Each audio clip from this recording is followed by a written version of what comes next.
Welcome to this episode of the Million Dollar Mastermind. I'm Larry Weidel, and before we get started, if you want to know exactly how to win again and again, go to weidelonwinning.com/webinar now to watch something I've put together for you. Now let's get going into this episode of Million Dollar Mastermind. I'm back with Bill Orender, and we're doing an interview series. Bill has wanted to interview me for a long time, and I don't know why, but that's what we're doing now. So, Bill, welcome back, and I'm looking forward to your next question. You know, Larry, you built a business that's lasted basically without any. You don't have to pay much attention to it. It's been growing for 38 plus years. What are some of the foundational things that you think cause that to happen? That your people are continuing to grow on, that you created as the foundation for your growth and now their growth and their success? Well, I can't take any credit for what they do, but other than provide the example, and no, like when I came in, Bill, I came in, as you know, and with Bob Turley, and we were the number one organization. And it took me a long time to realize how that impacted me, or that set me up for expectations.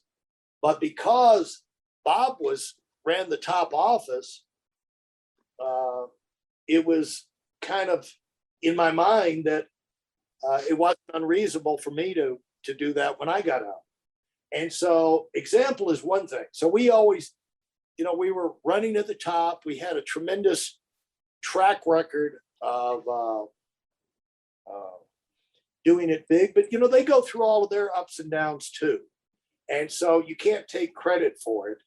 But one thing that I did do as I got out of the day-to-day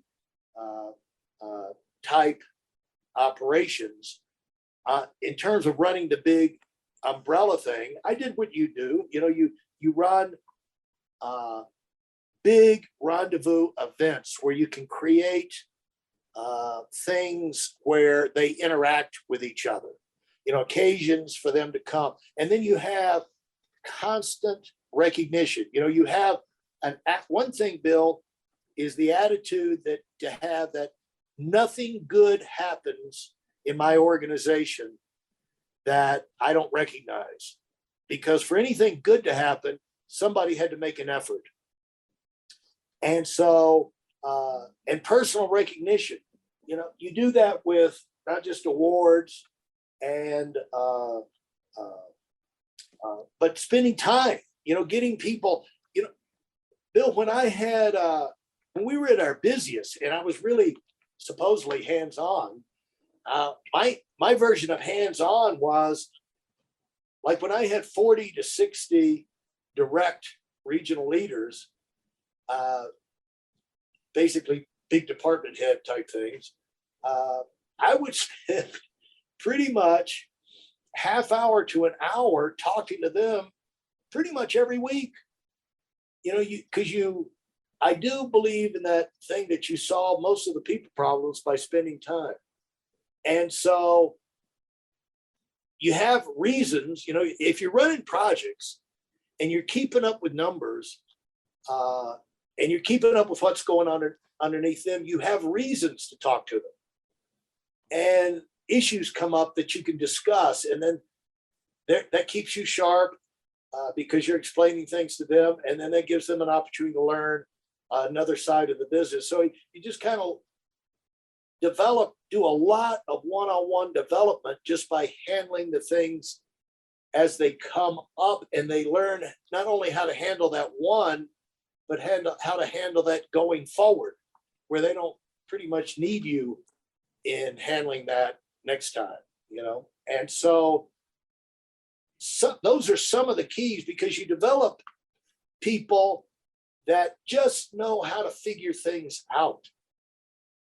because you've gone and you figured a whole lot of, that's what Turley and I did. You know, we would meet every morning, and unfortunately we were always trying to figure out my prospecting problem. But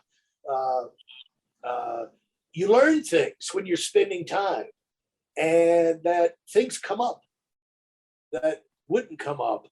But if I can't really take credit for that, but you've always, if you run a company, Bill, you know, I have, I would say long term, you got to think about what's your example?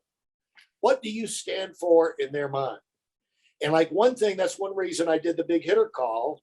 I started that is like, you know, these guys may decide, you know, they're independent. They plug into meetings if they want, you know, anything I do. But if I'm talking to the top people in the company every Monday, and, you know, the bulk of the top people in the company are listening in to see what's going to be said, if they don't want to ignore me, fine. But in the back of their mind, they're going to know I'm constantly talking with the best and brightest, and I'm doing it to help them. And so that example there, you know, that's one reason, Bill, why I moved after the family was raised. I moved down to Palm Beach. Hey, listen, there's a lot of information online, but there aren't a lot of people who've actually done something. In my case, I've actually built a successful business that's accrued over $5 billion in assets under management and has done well even during trying times. Now, if you want to know exactly how I've done this, go to whitelmwinning.com/webinar now. I've compressed a decade of learning into 5 short weeks just for those of you who want to give yourself an incredible advantage and are tired of waiting and watching others move up.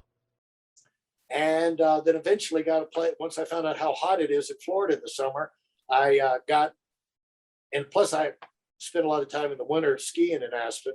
I got a place in Aspen for the summer, so I could be there summer and winter. But, you know, it was like, who's the leader of your organization? Well, Larry, you know, came up through the system. Now he lives half his time in Aspen, half his time in Palm Beach. I just thought that set a great tone for the organization. You know, it's just like something to aspire to if that appeals to you. But that's what Art had gone on to Palm Beach. You know, Art had, you know, he got his, I never got into the planes and the yachts because the compensation didn't allow me to do that. But yeah, a little bit different. Yeah. Yeah, a little bit different.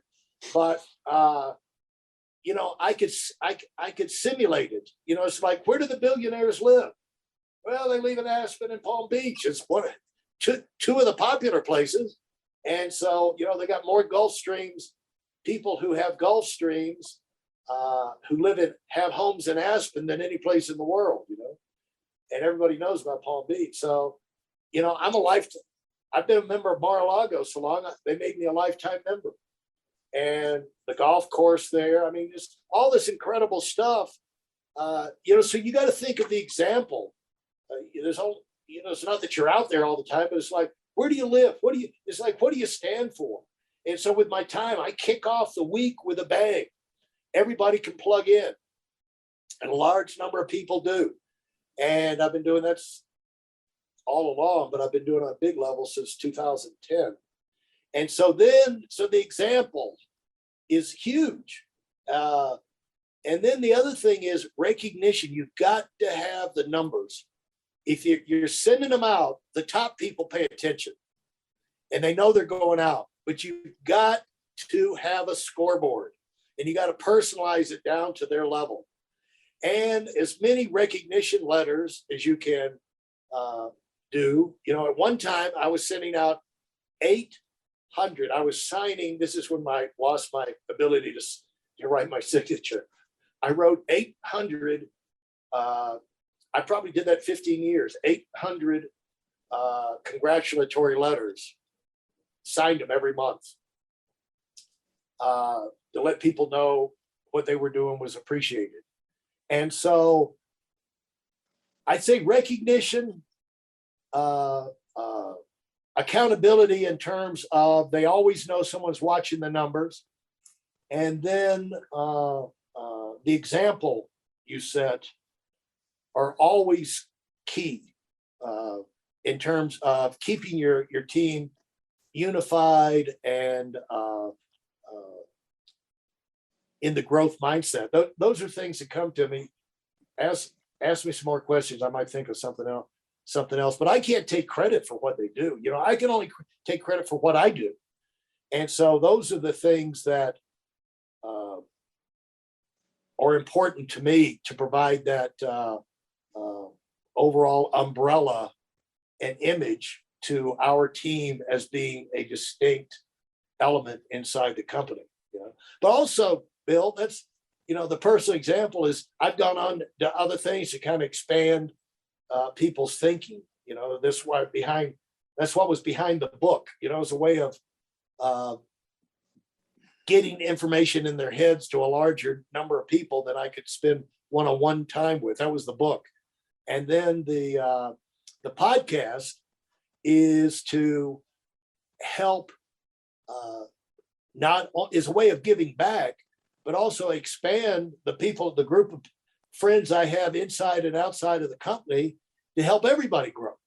And, I'm the biggest benefit from all of it because I have an excuse to talk to people like you and to keep growing myself. So, that's what's behind the Million Dollar Mastermind podcast is, Adam went to, there's a funeral in Tennessee and the other side of the family. And he went back to see some of the relatives over there this past week, Bill. And sure enough, one of the mothers and sons, when it came up that I had a podcast, they had found it and they were listening to it. They didn't even know it was me. Oh, really? Yeah. And so, you can reach out to a broader audience and but when your people seeing that kind of impact, but I've always, they see you moving forward and developing in your life because you do these other things and you learn things that you bring back to your business and it keeps you, the main thing is keep your butt fresh. And so I do things to keep myself fresh because when I'm around them, they will know, they'll just know. Otherwise I'll turn into a grumble button. They'll hear on the grapevine that Larry's grumbling about this and grumbling about that rather than fired up about this and fired. I'd rather hear Larry wrote a bestseller. Larry's got started a podcast. He's got over 200,000 downloads in the last year than, Larry's over there grumbling about something the company's doing, And I'm this week, I told you about the skin cancer in my lip. You still have to live with your body. And I've gone through hell this summer with the shingles and the skin cancer. So I can't go up there, but I'm at an art show in Southampton this weekend. We got 5 people from our team up there. And then we'll be in the Super Bowl of the art world down in Art Basel in Miami down in December. And so you can have all kind of things going on at the highest level. And when you do that, doors open to ways of doing things, people, whatever, that you can bring back and pollinate back into your own business and keep yourself fresh and inspired, because when you're inspired, Bill, you're more productive with 5% of your time than 95% of your time when you're stale. Don't you think? I agree. Yes. If you enjoyed what you've heard and are dead serious about finding out for yourself exactly how this works in the real world, I've taken the most valuable business lessons I've learned over 40 years and put them into something for you to watch. Go to whiteelemwinning.com/webinar now in order to move up as fast as possible. I'm Larry Weidel, and I run the Million Dollar Mastermind. Go, go, go.